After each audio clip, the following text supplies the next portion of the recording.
Daqui então, daqui.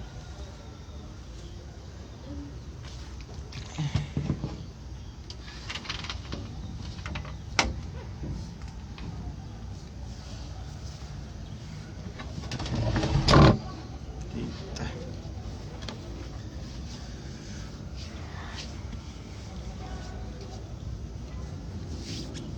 Fala pessoal, tudo certo aí? Espero que sim.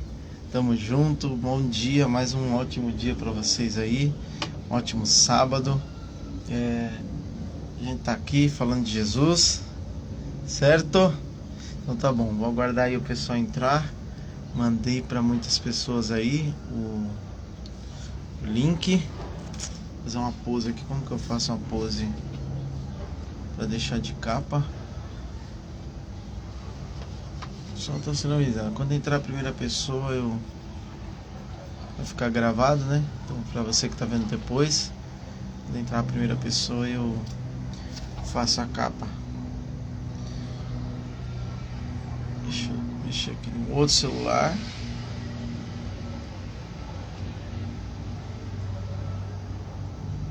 Deixa eu ver aqui.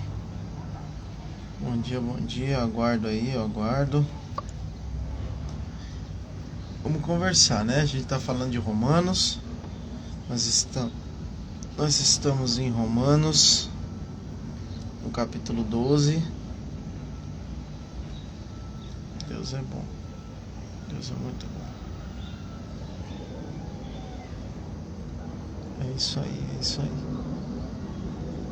É isso aí, é isso aí. Então demorou. É isso aí. Deixa eu só sair daqui. É isso. Vamos lá, para quem tá com a gente. Deus abençoe. Você tá assistindo depois. Muito obrigado aí por acompanhar nosso conteúdo. Tá bom assim? Tá ruim? Deixa eu ver. Tá legal? Então perfeito. Show de bola? Show de bola, show de bola. Dá pra ver bem? Eu vou tirar esse aqui. Deixa eu ver. Não vai ficar.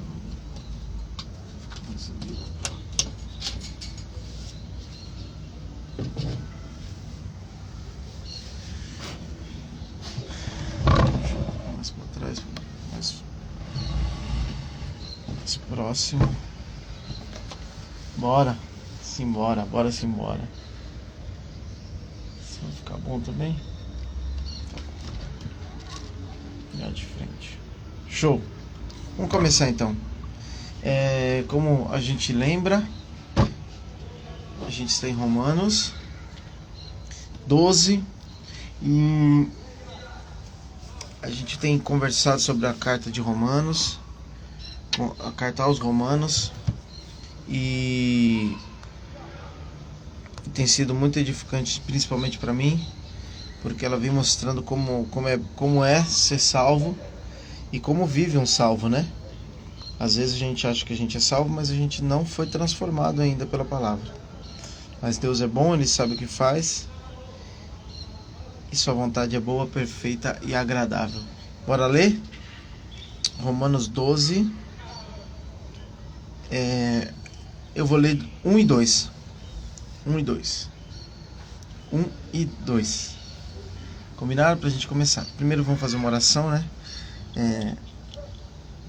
Senhor, Deus e Pai, o Senhor é soberano, o Senhor é Deus, o Senhor foi quem criou os céus e a terra, o Senhor tem tudo sob controle na palma da sua mão, o Senhor que nos escolheu, o Senhor que é quem nos direciona.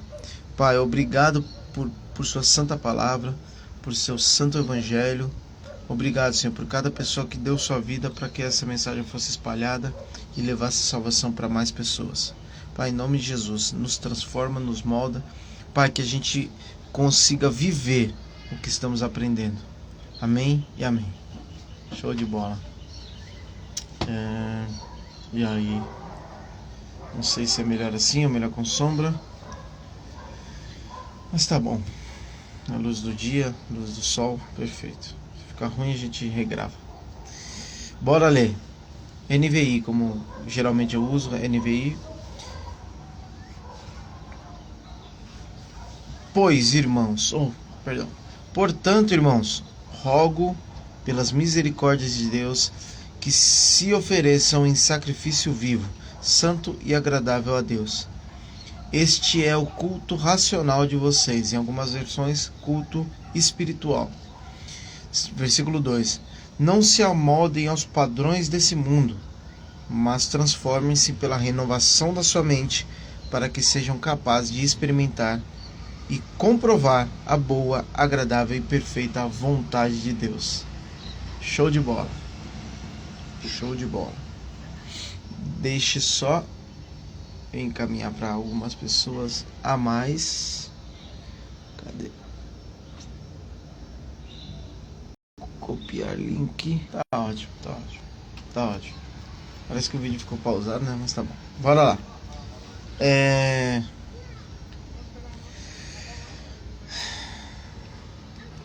Vamos lá. Como a gente já sabe, né? A gente conversou desde o 11, a gente retomou semana passada e eu esqueci de fazer uma relembrança, né? Relembrar o que a gente já tinha conversado, né? Então, como a gente já sabe, o apóstolo Paulo escreve essa carta a Romanos porque ele tinha o objetivo de ir para a Espanha, e Roma ficava no caminho para a Espanha, né? Porque ele já tinha cessado, ele já tinha falado, já tinha evangelizado, plantado igreja em todos os lugares que era possível para ele. Então ele direciona para Roma essa carta, e lá em Roma tinha pessoas que conheciam o apóstolo Paulo, mas não foi ele que organizou, que plantou essa igreja em Roma. Então ele chega, alguns ele conhecia, como ele chega se apresentando, e como ele não conhecia, nem todo mundo conhecia ele, tinha algumas pessoas que falavam algumas coisas a respeito dele que não era verdade. Então ele tinha que esclarecer. Então ele faz uma carta acabando com alguns boatos, né?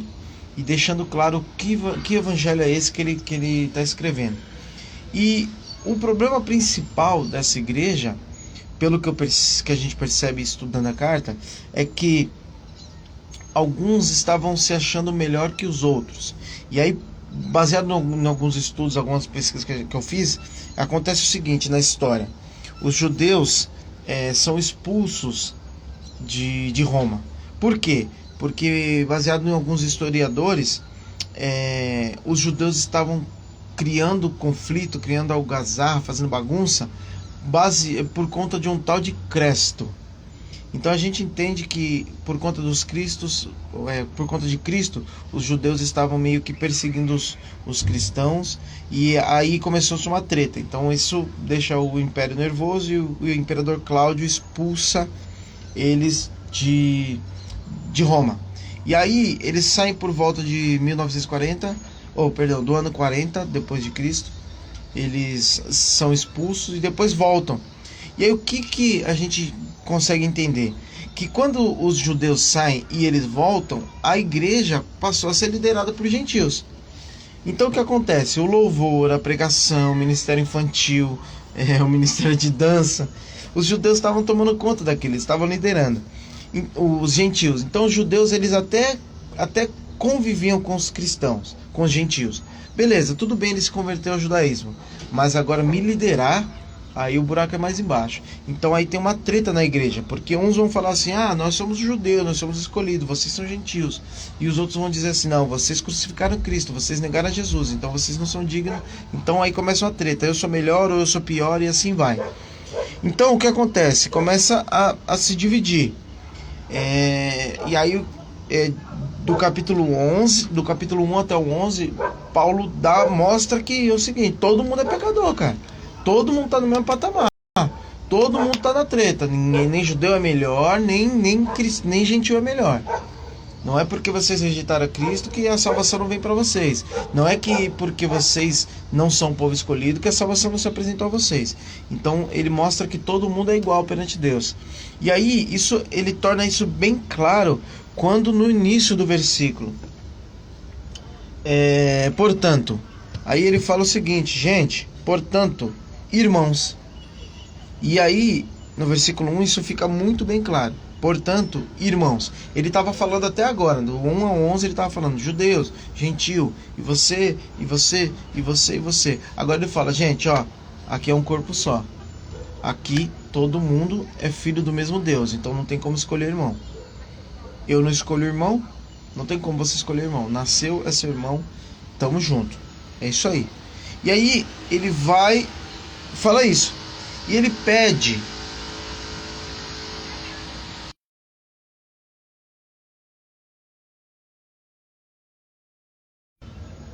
E aí a gente percebe assim, que está escrito o seguinte. Portanto, então continua do 1 até o 11. Agora, como vocês já entenderam isso, irmãos, eu rogo pela...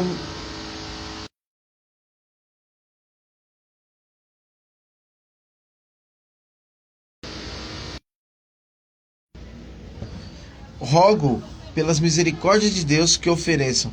E aí a gente pega, faz um paralelo, né, com a cultura antiga dos apóstolos, verdadeiros apóstolos, e a cultura atual dos pastores, dos patriarcas, dos bispos, né, dos apóstolos atuais, que é o apóstolo Paulo, que tinha revelação de Deus, que era um líder escolhido por Cristo.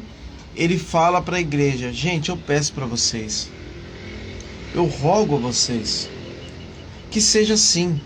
Eu não estou impondo, eu peço com muito amor e carinho, eu peço, por favor, mais ou menos isso ele está dizendo. E a gente percebe que é uma rotina, mas o pedido de Paulo é uma ordem, né? Porque é escrito divino, então a Bíblia nos ordena a fazer isso. Mas para Paulo era um pedido: ó, como servo de vocês, eu peço para vocês que façam assim. Então Paulo é muito diferente de hoje, porque hoje é o seguinte, é o decreto. Hoje, se não chama a pessoa de bispo, se não chama a pessoa pelo atributo dela dentro da igreja, ela fica nervosa. Para você não, para você é apóstola, para você é bispa. Então fica complicado comparar o que Paulo fala, sendo um apóstolo de Cristo, que ele deixa bem claro, se eu não me engano no capítulo 5, ou nos primeiros capítulos ele fala: ó, eu sou servo de Cristo, fui chamado para ser apóstolo. Mas hoje não, hoje eu sou apóstolo, submetam-se a mim. E Paulo não, eu quero servir, rogo, peço a vocês que pelas misericórdias de Deus se ofereçam como sacrifício vivo. E aqui ele está falando de sacrifício vivo porque ele está fazendo um paralelo com o Antigo Testamento. Então, para quem lê essa carta e é judeu, no caso tinha judeu e gentil nessa igreja, e o conflito era esse, né, entre os dois, ele deixa bem claro que ele está fazendo a referência. Então, o que a gente pode perceber? Que o culto do Antigo Testamento, que era um sacrifício de um animal, que era um animal santo separado, ele se torna agora em Cristo, porque Cristo morreu e ele foi o sacrifício perpétuo, ele foi o sacrifício final. A partir de Cristo a gente não é mais algo externo que valida o nosso sacrifício, mas sim algo nosso, a nossa vida como sacrifício. Nós somos um sacrifício a Deus, entregamos a nossa vida, que seja o seu sacrifício santo e agradável. Versículo 2. Então aqui, esses dois versículos, eles são muito grandes, eles têm muita sabedoria. Então a gente poderia ficar aqui essa 1 hora que a gente planeja, poderia ficar nesses dois, mas eu vou tentar correr um pouquinho para a gente passar pelo capítulo todo, como a gente está fazendo com os outros. Então ele fala: ó, você que conhece o sacrifício, que sabe como que é o culto, agora você se entregue. Não leve mais o cordeiro, leve você mesmo como sacrifício vivo a Deus. Então morra todos os dias você morra todos os dias por amor a Cristo. Morra você a cada opinião que você pode dar, a cada que não agrada a Deus, a cada ofensa, que você morra, que você seja esse sacrifício, que a sua vida reflita que você foi salvo. Como? Sendo sacrifício, vivendo um culto aceitável a Deus. E aqui, agradável a Deus. E este é o culto racional, e outras versões também espiritual. Aqui, esse racional, pro texto da época, ele está dizendo o seguinte: que o seu culto seja completo, corpo, alma, espírito, tudo, todo o seu ser, o seu coração, a sua mente, os seus olhos, os seus braços, suas mãos, que todo o seu corpo seja um culto a Deus. que é a sua vida completa, alma e espírito. A gente tem esse costume de fazer essa besteira, de separar o que é terreno, o que é carnal, do que é espiritual. A sua carne, o meu corpo, o meu braço, ele também é de Deus. Deus o criou, Deus o fez. Ele não é sujo. É uma herança grega, né? Porque eles acreditavam que a alma e o espírito, a alma era boa e o espírito e a carne era ruim. Mas a Bíblia nunca falou isso sobre o corpo humano. A Bíblia a Bíblia você não consegue separar o que é espírito, a carne. Na Bíblia você não consegue, nunca tem essa separação. Carnal, às vezes, quando separa, são os seus desejos pecaminosos. Mas a Bíblia fala que você todo, tanto que Deus vai ressuscitar o seu corpo. Deus, ele vai dar um corpo glorificado, mas ele não vai destruir o seu corpo para... Não, você vai ressuscitar. Assim como Jesus, ele ressuscita em um corpo físico e ele come para mostrar que é físico, ao mesmo tempo esse corpo é perfeito, é incorruptível. Então a gente precisa entender isso, que o culto racional não é só no domingo, algo específico, espiritual, hoje eu vou me alimentar meu espírito, mas a vida inteira, é de segunda a segunda, renovando e sendo a sua vida um sacrifício vivo e um culto racional a Deus. Culto racional não de não ter algo sobrenatural, de não ter... Não, racional de lógico, de adoração. Por exemplo, eu sou um ser criado, então eu adoro o meu Criador. É lógica, questão de raciocínio. Então, racional vem a ser isso. Amém? Versículo 2: Não se amoldem aos padrões desse mundo, mas transforme-se pela renovação da sua mente. Aqui ele está pedindo, por favor, e eu peço para você também, não entre na moda. Não entre na moda para ser aceito. Aqui não se amoldeis literalmente quando você pega uma forma de massinha e a massa vai colocando a massinha dentro dessa molda para parecer aquilo que você queria. Exemplo, tem a massinha de estrela, uma forma de estrela. E aí eu encho de massinha e fico batendo, espremendo, apertando para a minha massinha se tornar uma estrela. O desenho de uma estrela, o desenho de uma lua, e seja lá o que for. Que a gente não seja assim, que a gente não fique esquivando-se, moldando, se transformando, cortando braço, cortando perna, para se amoldar a esse mundo. E o mundo aqui no caso é o sistema, né? Esses desejos, que é contrário à palavra de Deus, que é contrário à santidade, que a gente vai ver que é a vontade de Deus. Então, que a gente renove nossa mente. Como que a gente não vai se amoldar? Como que a gente não vai entrar no clima de querer ser mais um Big Brother, mais um ex-BBB e ser famoso? Como que a gente vai resistir a isso? Transformando a nossa mente, renovando todos os dias, para que a gente seja capaz de experimentar. Renovando a mente, aí a gente se torna capaz de experimentar e comprovar a boa, agradável e perfeita vontade de Deus. Por que boa? Porque Deus, ele não quer mal para nenhum dos seus filhos. Nós, como filhos, a vontade de Deus é boa para nós. Agradável, porque ela nunca vai trazer algo que não é bom para nós. Não é algo que... Nunca a vontade de Deus vai ser algo que nos torna, que nos faz mal, que nos ofende, que nos agride. E perfeita, porque os planos de Deus são perfeitos. E o que é essa vontade de Deus, Felipe? Só um minutinho.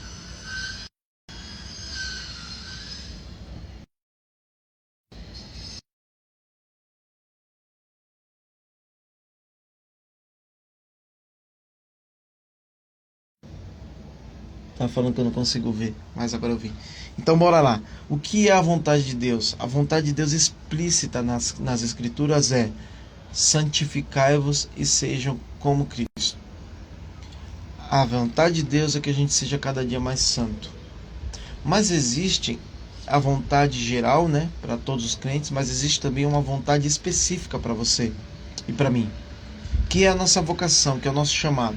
Então tem o geral, que é santificado. Então não precisa perguntar para Deus: Deus, será que eu posso dormir com a minha namorada, transar antes do casamento? Não precisa perguntar para Deus se essa é a vontade dele, porque a vontade dele é que não. Dentro de todo o pacote, santificai-vos. Para todo crente é santificar. E aí o ponto 2, que é a vocação. Felipe, eu não sei, eu não entendo por que eu estou E aí eu tenho aprendido nesses dias, principalmente com Douglas do Jesus Cop, ele fala que o seu chamado, sua vocação, ela vem do seu coração num desejo, é algo que você faz com excelência, com facilidade e com amor. Exemplo, eu sou professor, eu dou aula sem ser, não só aqui de conteúdo bíblico, mas eu dou aula extra bíblico.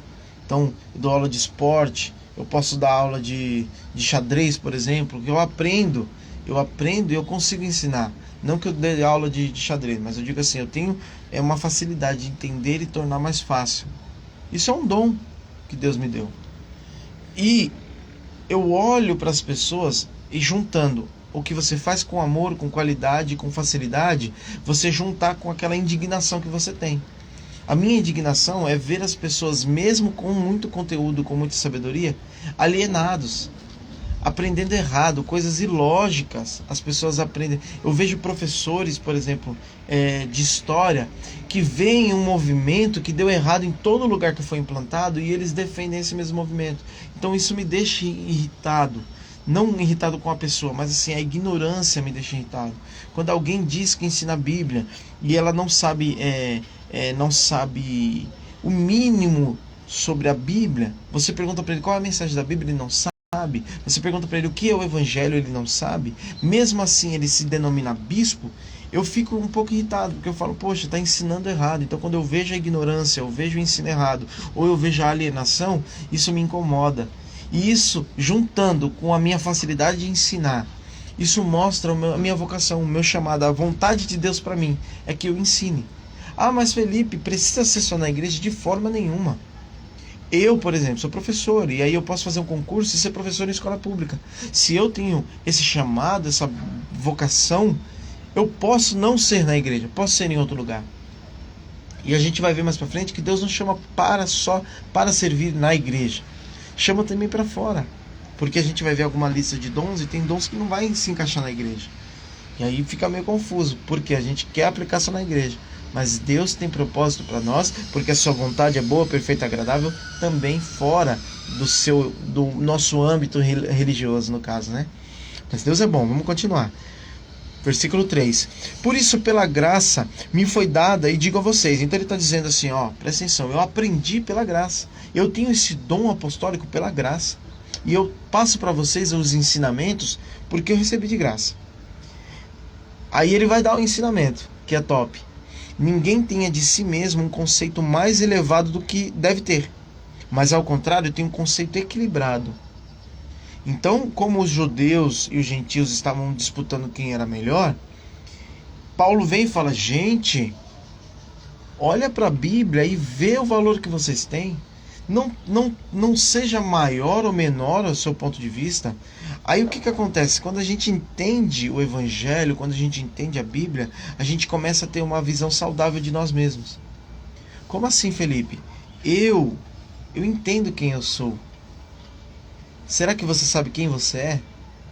Logo, você passa a pensar de você coisas boas e coisas ruins também.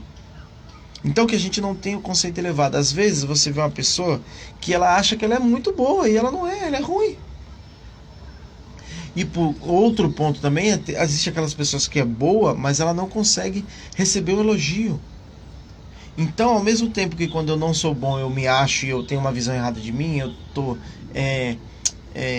eu passo uma visão errada do reino de Deus, ao mesmo tempo quando eu não consigo assumir que eu sou bom e agradecer a Deus e trabalhar por isso, eu também não dou glória a Deus. Então tem que ser equilibrado. E aí é de acordo com a medida da fé, de acordo com a medida da revelação que você tem de Deus, de acordo com a medida que você tem da Bíblia, o ensino. Quando Deus te mostra o Evangelho, como você é valioso quando Deus morre por você, e como você é pecador, quando Ele mostra que alguém precisa morrer porque você não consegue pagar, você começa a equilibrar. Nem tanto o céu, nem tanto o mar. Amém? Versículo 4. Assim como cada um de nós tem um corpo, é isso. E aí ele vai usar essa ilustração que ele sempre usa. Nós, Cristo, nós cristãos, nós somos o corpo de Cristo. Sabe aquela história que sempre o seu pastor conta, sempre a mesma história? Paulo faz isso com o corpo, com essa analogia do corpo. A cabeça é Cristo, que governa tudo, mas tem o braço, tem o peito, tem o abdômen, tem as pernas, e cada um serve para uma coisa. O nariz para cheirar, sentir cheiro, a boca para falar, para sentir o gosto, os olhos para ver e analisar, o ouvido para ouvir. Cada parte do corpo tem o tato para sentir, a mão, o pé para caminhar, para levar onde é necessário. Então cada membro tem o seu objetivo. Não existe membro do corpo de Cristo que ele não tem função. Todo o corpo tem função. Amém? Aí a gente vai para o versículo 6. Temos diferentes dons. Como ele disse que a gente é um corpo, então nós temos diferentes dons. De acordo com a graça, de acordo com o que Deus deu para nós. Se alguém tem o dom de profetizar, use-o na proporção da sua fé. Então hoje em dia, existem pessoas que eles... por a gente ver excessos de uso dos dons, e alguns com muito erro, porque a gente tem o dom de profetizar, que é falar em nome de Deus, mas a gente também tem um mandamento que é não usar o nome de Deus em vão. Então a gente tem que ter porque é o seguinte, eu vou e falo que em nome de Deus eu te dou uma profecia. Se eu não falo em nome de Deus,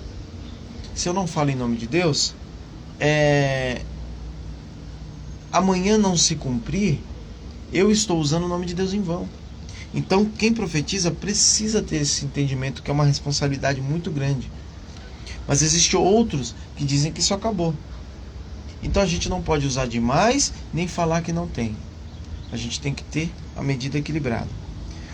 O dom de profetizar, que use. O dom de servir, que sirva. Serviço é um dom. Então a gente tem que buscar. E aqui ele não está falando que não deve fazer. Todo mundo tem que tentar fazer isso. Ah, mas eu não consigo. Cara, você tem que tentar. Se você é um cristão, você tem que renovar a sua mente e tentar servir. Aquele que ensina, de ensinar. Existe que tem o dom de ensinar. Todo mundo pode ensinar, mas tem gente que não pode, não dá para ensinar. Tem gente que é ruim de ensinar. E aí, como a gente tem que avaliar de maneira equilibrada, a gente precisa entender que alguns ensinam bem e outros não. Alguns cantam bem e outros não. Então a gente tem que ter uma medida desses dons, a gente tem que ter uma sabedoria. Aquele que tem de exortar, aqui está escrito dar ânimo, mas é de exortar. Exortar é isso, é você corrigir e dar ânimo e ajudar e auxiliar. Exemplo, eu vou pegar a Bíblia e vou mostrar para você, essa atitude sua no seu casamento está errada. Mas eu não estou falando com acusação, como Satanás. Mas eu estou falando para que você transforme, se renove e se pareça mais com Cristo amanhã. Aquele que tem o dom de contribuir, contribua generosamente. E aqui, generosamente, é sem peso no coração e também com bastante vontade. Isso é um dom também. Todo cristão é chamado a contribuir, todo cristão é chamado a ensinar, todo cristão é chamado a servir. Mas existem pessoas que têm o dom, que é melhor do que eu nisso.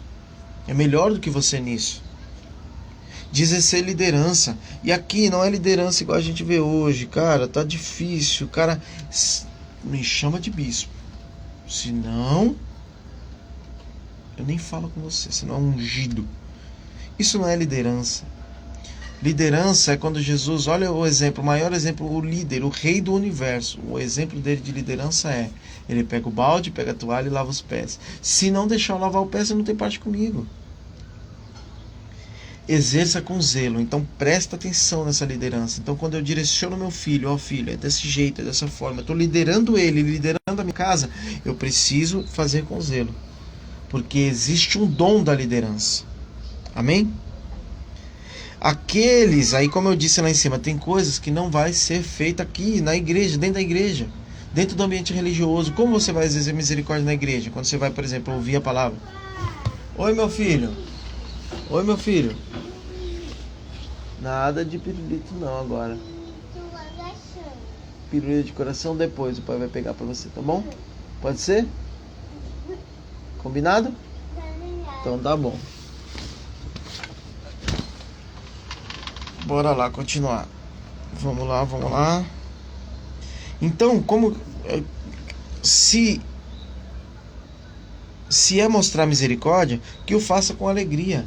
Então tem gente que perdoa, tem gente que faz, mas tem gente que tem o dom de perdoar. Você olha pra pessoa e fala assim, mano, mas não foi ontem que essa pessoa te deu o golpe? Você vai cair no golpe de novo? Ela, não, eu perdoei, vou conversar com ela, vou falar de novo. Então tem gente que tem um dom. E esse dom, como eu disse, muitos desses dons, liderança, por exemplo, generosidade, às vezes não vai ser na igreja. Às vezes você vai ser um político. Às vezes você vai ensinar, como eu disse, na escola pública, na escola particular, ou vai ensinar num projeto social. Não necessariamente na igreja. Porque existem médicos, existem advogados, existem pedagogos, e assim vai. Amém? E aí a gente vai para o versículo 9, e Paulo deixa bem claro, tudo isso, que seja em amor, porque o amor deve ser sincero. E aqui ele está falando ao contrário mesmo de hipocrisia. Por exemplo, o amor deve ser sincero. Judas vem perto de Cristo e ele dá um beijo para mostrar quem era Jesus. Um beijo é um ato de carinho, é amor, mas não era sincero. Então a gente precisa entender também que existe falsidade. E eu posso orar a Deus e pedir, Deus, me mostra para ver se esse amor meu não é falsidade, querendo algo em troca. Odeiem o que é mal. Nossa, Felipe, mas acabou de falar de amor. Gente, se nós amamos o mundo, se nós amamos o próximo, como nós vamos fazer isso se nós não odiarmos o mal?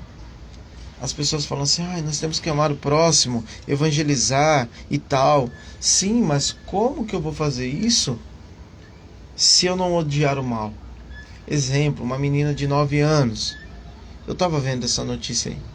Que teve um crime, né? O cara matou ela e ela foi deixada na rodoviária dentro de uma mala.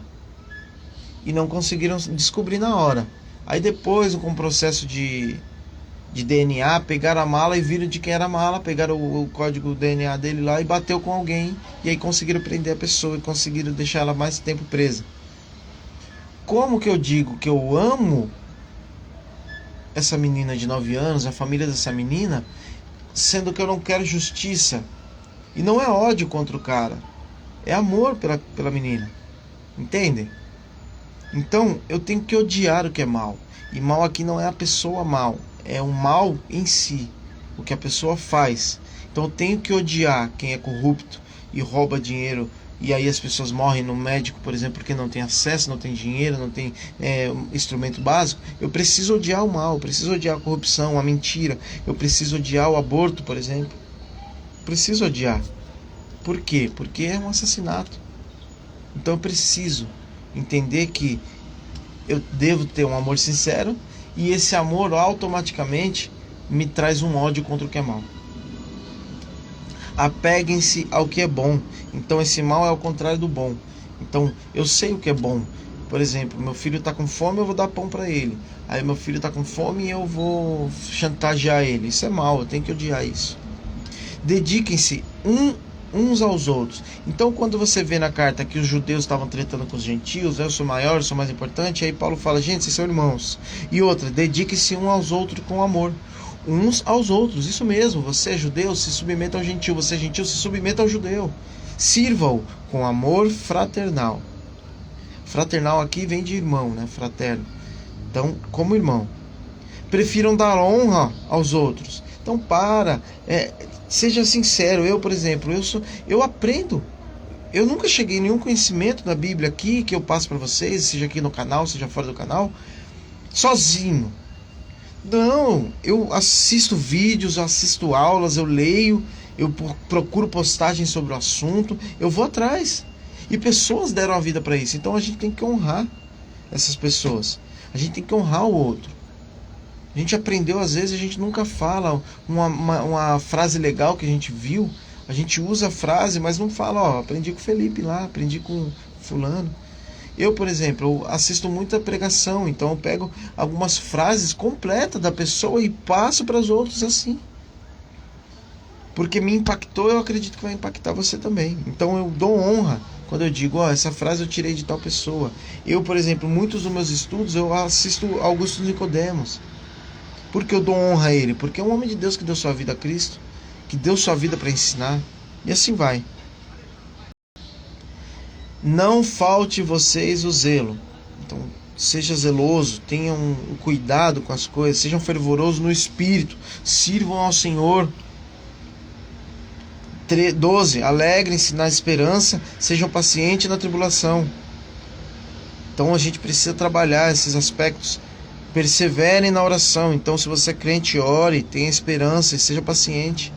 Compartilhem que vocês têm com os santos as suas necessidades. Então fale, meu amigo, eu tenho problema aqui, meu amigo, tô caído na pornografia de novo, meu amigo, tô me deitando com a minha namorada. Pratiquem hospitalidade. Olha isso, na época o cristianismo crescia muito, porque as pessoas recebiam as pessoas em casa, discipulavam e enviavam. Não tinha hotel decolar.com, não tinha Trivago, B&B, não tinha esses negócios. Então as pessoas recebiam as pessoas com amor, cuidavam. Isso converte qualquer pessoa. A sua recepção, a sua hospitalidade mostra para a pessoa que você é de Cristo. Amém? Abençoa aqueles que te perseguem. Então a gente aprendeu o seguinte, o cara é mau, tem que deitar e matar ele. Não, às vezes o cara está te ofendendo, você precisa parar, refletir, respirar e abençoar ele. Amém. Glória a Deus pela sua vida. Chorem com os que chorem.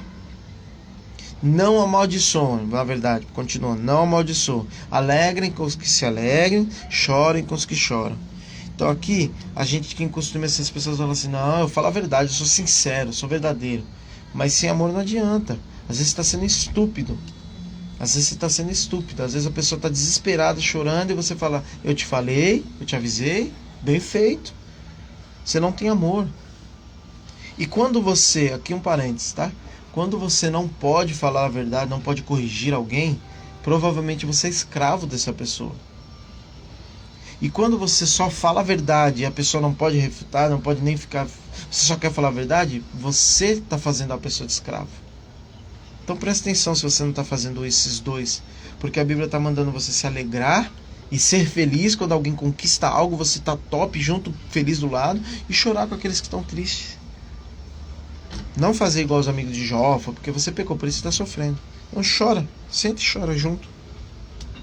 Tenham a mesma atitude uns com os outros. Não faz o bem para um e para o outro você vai mal caro, não olha, não conversa. Tenha a mesma atitude uns com os outros. Não sejam orgulhosos. Então, mandamento: cristão não pode ser arrogante nem orgulhoso. Cristão não pode ser arrogante nem orgulhoso. Mas estejam dispostos a associar-se às pessoas de posição inferior. Então acontece o seguinte, às vezes a gente é rico, não vou andar com a plebe. Eu tenho um filho, né? E aí quem é pai de pet, pai de pet eu não vou andar não. Porque são diferentes de mim. E aqui, não estou dizendo que pai de pet é inferior, né? Mas o texto está falando que é inferior. Então, por exemplo, tem um pobre, eu tenho muita comida. Eu tenho que me associar para ajudar, para abençoar, para exercer o dom de generosidade. Se eu não convivo com eles, então não tem nem como Deus me usar. Não sejam sábios aos seus próprios olhos. Igual o Pablo Marçal, se eu não me engano esse é o nome. Chama qualquer um aí para debater Bíblia comigo, porque eu sou o zica do baile. Esse cara não entendeu o Evangelho, não entendeu a Bíblia. Então ele leu, pode até ter lido, mas não entendeu a Bíblia. Porque muitas vezes a gente sabe tudo da Bíblia, mas a gente não pratica. Então a gente tem que orar para a gente aprender o que a gente sabe. Não retribuam mal por mal. Então vamos lá, quando o cara me fecha no trânsito, eu preciso dar uma freada, refletir, renovar minha mente. Porque a primeira opção é ir para cima. Vou atrás dele. Muitas vezes o Espírito Santo toma posse da minha esposa e fala: amor, aqui dentro está seu filho e eu. Não vai atrás. Por que você está colando nele? Por que você está acelerando ele? Por que você está empurrando ele? Aí eu tenho que me curvar a sabedoria da minha esposa e parar com a minha besteira, me negar a si mesmo, me negar a mim mesmo, morrer, ser sacrifício vivo e cultuar a Deus, dirigindo com sabedoria para minha família. procurem fazer o que é correto aos olhos de todos. Então eu não vou fazer para ser visto, mas todo mundo tem que olhar para mim e falar assim, ó, na casa do Felipe isso não vai acontecer. Na casa do fulano, na sua casa, ó, na minha casa. Gente, na casa da irmã lá não vai acontecer. Não, é só um funkzinho, é só uma musiquinha. Cara, eu não faço para me aparecer, mas na minha casa não vai ter. Então tem que fazer o que é bom, correto, aos olhos de todos. Aos olhos de todos. Então aquele meu chefe que é ímpio, que não é crente, eu faço bem e ele vê. Aos olhos de todos. Pera aí, rapidinho, filho. Já tô acabando, meu filho. Façam todo o possível para viver em paz com todos. Todos, do grego, é todos. Ah, mas a minha sogra, a minha cunhada. Todos é todos. Ah, eu sou crente. Romanos 12, 18. Mandamento. Paz com todos. Paz é paz. E todos é todos. Amém? Amados, nunca procurem vingar-se, mas deixem com Deus a ira, pois está escrito. Aí ele vem com aquela, lembra que a gente falou semana passada? Ele sempre dá um ensino e ele tenta complementar quando lembra com alguma passagem bíblica. Então não se vingue. Não se vingue. Ah, ele ficou me devendo um mês, vou chegar e vou jogar na cara dele. Não se vingue. Ah, ele está mentindo, eu vou mentir também. Não se vingue. Aconteceu no meu trabalho aconteceu. Uma pessoa me humilhou na frente de 2 equipes. Tem algumas equipes. No meu trabalho uma pessoa me humilhou, me menosprezou, me jogou para baixo na frente de 2 equipes. Eu respirei fundo, né? Dei glória a Deus e fiquei quieto. E todo mundo começou a partir em minha defesa. Não que eu fiz para obter defesa dos outros, não. Eu fiz porque esse ano eu tô mais light. Pelo menos agora no início. Então eu fiquei de boa, não respondi. E aí as pessoas até falam, nossa, você sempre responde. Porque eu respondia, né? Então eu deixei. E Deus sabe o que faz. Não se vingue. E eu não estou dizendo que isso eu sou melhor que alguém. Não, foi nesse caso. Eu sou pecador, desgraçado todo tempo, fazendo pirraça, às vezes irritando minha esposa, fazendo algo de propósito, às vezes porque ela fez algo para mim. Então, é o tempo todo eu me renovando a minha mente. E nesse caso foi graças a Deus, foi força que Deus me deu e é a renovação de todos os dias. E o estudo da palavra tem me ajudado muito, mas o estudo da palavra em si não transforma ninguém. Existem professores de teologia ateus, sabem a Bíblia de cabo a rabo, mas não praticam a fé. Então só o estudo, a leitura bíblica não levará você à boa e perfeita vontade de Deus. Por quê? Você lendo a Bíblia, você não se santifica. O que santifica é você se renovar e se entregar, morrer de espírito e verdade. Amados, nunca vinguem-se. Minha é a vingança. Deus está falando isso para nós, aqui no versículo 19. Eu retribuirei, diz o Senhor. Ao contrário, se seu inimigo tiver fome, dê-lhe de comer. Olha isso, cara. Se seu inimigo tiver sede, dê-lhe de beber. Imagina alguém que te humilha, que te agride, que te mata, que te bate, não te mata não, porque ele toma conta de você de um jeito muito opressor. Toma conta de você de um jeito muito opressor. Você bate o olho e você sabe que ele é mal com você. Só que aí, na melhor das hipóteses, você divide o M&M's com ele. Na melhor das hipóteses, ele está com sede, você vê. E aqui, no caso, imagina no contexto em que as pessoas literalmente matavam. Estevão foi morto, apedrejado. E ele vira para Deus e fala: ele vê o Senhor no seu trono de pé e ele diz: Senhor, não lhe imputes esse pecado. Isso nos lembra alguém. Cristo, quando ele olha e fala: Deus, perdoa, eles não sabem o que fazem. Então, quando a gente olha para a Bíblia, a gente não consegue não ser transformado, porque existem exemplos e mandamentos para que a gente faça isso. Então, se o inimigo estiver fome, dê-lhe de comer. Se tiver sede, dê-lhe de beber. Então, quando aquela pessoa que você queria muito que fosse para o inferno, ela vira para você e fala assim: nossa, você está feliz hoje? Aí você fala: é fruto do Evangelho. O Evangelho é: Jesus morreu para te salvar. Aí ela: nossa, é porque eu acho que eu sou salvo e eu queria muito que você fosse salvo também. Nossa, mas eu sempre te brigo, te xingo, te humilho, mas eu não queria que você fosse pro inferno, eu queria que você fosse pro céu. Já pensou como essa pessoa vai ficar? E vamos lá, versículo 20. Fazendo isso, vocês amontoarão brasas vivas sobre a cabeça dele.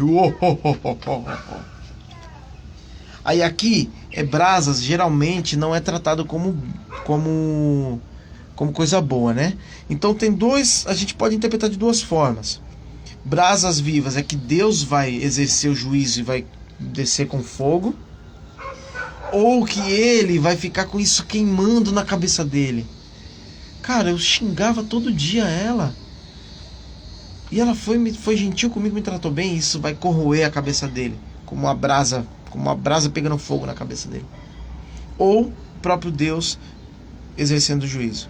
Não se deixe vencer pelo mal, mas vençam o mal com o bem. E aí, isso aqui não resume o capítulo, porque o capítulo ele fala sobre a nossa vocação, sobre nós sabemos quem somos nós, sobre nós amarmos o próximo. Então, não vamos deixar se vencer pelo mal, mas vençam o mal com o bem. Então, do 1 até o 11 é teologia pura. A graça é dessa forma, todos são iguais perante Deus, todos pecaram, Jesus morreu, ressuscitou, salvou você, seu preço está pago. E na prática, o que é isso? Na prática vamos fazer o bem, vamos servir, vamos exercer os dons, vamos ter misericórdia. Vamos tratar. Já vou pegar. Já tô quase acabando aqui, tá bom? Já estamos acabando, tá bom? Vamos comer pão primeiro, depois pegar o pirulito. Pão sim. Então na prática é isso. Então a gente começa desse 12, uma outra parte de Romanos, que é a parte prática, que é onde o bicho pega. E aí no dia a dia, e no chão da fábrica, e lá na frente da minha professora, e lá na frente do meu chefe. Tudo isso aí, eu entendi, a graça me salvou, eu fui salvo, mas mal com bem, servir, não se achar demais. E aí as pessoas falam assim, mas Felipe, o importante é estudar a Bíblia. Cara, se você estudar a Bíblia e não amar e não servir, não serviu de nada.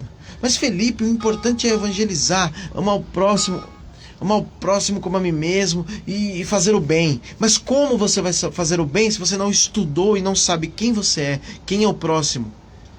Como você vai saber? Como que você vai evangelizar se você não sabe nem o que é o evangelho? Então você precisa ter teologia, você precisa ter o estudo, não ter teologia, mas ter o estudo de Deus, estudo da palavra, se esmerar na Bíblia e olhar para ela e falar assim, eu me curvo à sua sabedoria, Deus, me ensina. E aprender com Deus, para depois amar o próximo, evangelizar, fazer o bem. Porque eu nem sei o que é o bem, senão o que Deus me diz o que é bem.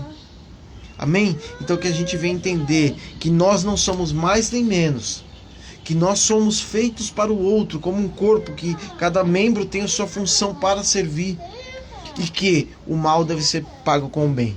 Amém? Eu oro a Deus que você entenda e que a gente consiga viver o que estamos aprendendo. Tudo que a gente está aprendendo, que a gente consiga viver. Eu oro a Deus pedindo isso. Como que eu vou amar o outro, fazer o bem, se não entender? Eu tenho que me avaliar de maneira sadia. E o dom, ele não é feito só para o culto. Ele é feito para amar, fazer o mal com o bem, fora do culto. Amém? Culto que eu digo é o momento religioso no domingo, no sábado, sei lá que dia que só a igreja se reúne. E que essa mensagem te abençoe. Pai, eu oro a Deus, em nome de Jesus, que o Senhor cuide de cada pessoa que está assistindo. Só um minutinho, filho, só um minutinho. Ali é sol. O sol tá lá na rua. Tá muito bonito o sol hoje. Muito bonito o sol na rua. Amém. O sol na rua. Pai, filho, o pai vai orar rapidinho, tá bom? Pra acabar aqui, tá? Tá bom? Show. Pai, eu oro a Deus agradecendo esse sol maravilhoso de sábado hoje que o Senhor deu para nós. Pai, agradeço a cada pessoa que está ouvindo, assistindo nesse momento e também depois. Pai, obrigado, Senhor, porque essa revelação entre no nosso coração e a gente consiga viver o que estamos aprendendo. Nós estamos aprendendo com o Senhor, com Paulo, com a Bíblia, para que a gente consiga viver o que a gente está aprendendo. Senhor, não adianta de nada eu estudar bastante e não praticar. E não adianta nada, Senhor, eu praticar sem saber o que estou fazendo. Pai, que em nome de Jesus eu não venha me avaliar achando que eu sou mais ou achando que eu sou menos. Que eu venha entender na Bíblia o meu valor e cada um venha entender o seu próprio valor. Corpo e espírito, Senhor, não são separados. O Senhor vem fazer nova todas as coisas. Nascemos e morremos no batismo e nascemos novamente, mas é a mesma carne. Então nos ajuda, Senhor, a ter forças para não entender diferente o que o Senhor quer que a gente entenda. Que nosso corpo e nossa vida tem que ser um sacrifício santo e agradável a Ti. Pai, em nome de Jesus, usa a nossa vida para que outras pessoas alcancem o Evangelho, sejam alcançadas pelo Evangelho. E Pai, nos ensina e nos ajuda a viver o que estamos aprendendo. É isso que eu te peço, eu oro e agradeço porque o Senhor é Deus. Pai, obrigado. O Senhor é Deus. Em nome de Jesus. Amém e amém, amém. Glória a Deus, aleluia. Obrigado por você que está aqui. Obrigado, minha irmã Lilian, que está aqui online. Obrigado a todas as pessoas que vão assistir depois. No YouTube já tem a mensagem da semana passada. Glória a Deus por isso. Espero que esteja bom lá. Espero que tenha ficado bom aqui também. Deixa eu ver uma coisa, tá ótimo. Amém? Glória a Deus por isso. Vou fazer uma pose para fazer de capa. Deixa eu ver a pose. Deixa eu ver como que eu posso fazer uma pose. Vou pegar a Bíblia aqui. Vou fazer uma pose. Versículo 2. Gente, muito obrigado. Deus abençoe vocês. Um abraço. Tchau e tchau, tchau. Assista do começo até o final. E Deus abençoe vocês. Amém. Fiquem com Deus.